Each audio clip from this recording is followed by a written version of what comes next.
What would it be, y'all? Another recent pickups. Got this guy at the cave. This is obviously Grizzlor in his shipper box. Really dope packaging on this dude. Obviously paid $40 as you can see on the packaging. Not the greatest, but considering the aftermarket prices, it isn't the worst either.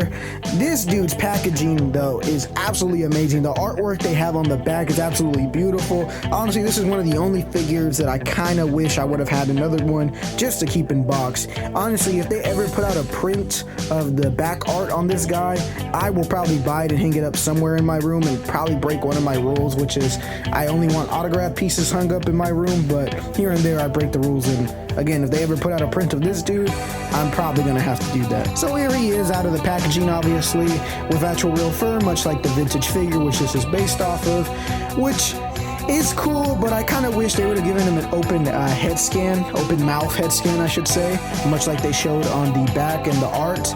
But I understand why they gave him the head they did. Obviously, they're basing it off the old vintage figures, which, you know, that's what the whole Origins line was about up until, you know, they just started to go off the rails and do a bunch of other things. But personally, I'm not complaining. But overall, figure's pretty cool.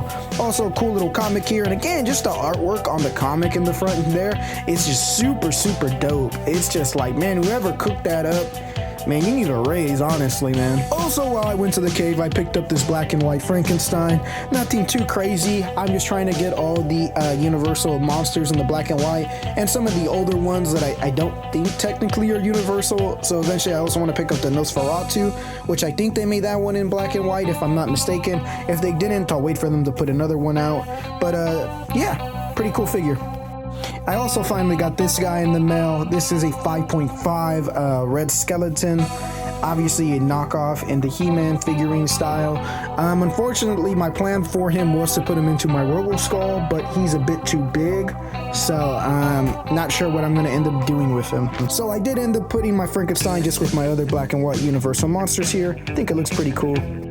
But of course, I ended up putting my Grizzlor with my Motu display, obviously. Him chopping off Red Man's arms here. Obviously, I used the effects from the Casket of Cruelty, but also for the blade effect, I used a effect from Can of Beans, which is a shop on Etsy.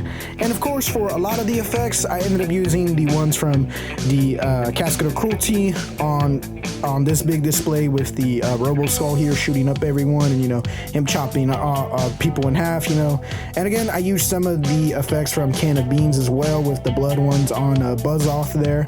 But I thought this made it look really, really cool. It made it look like things were actually happening. So yeah.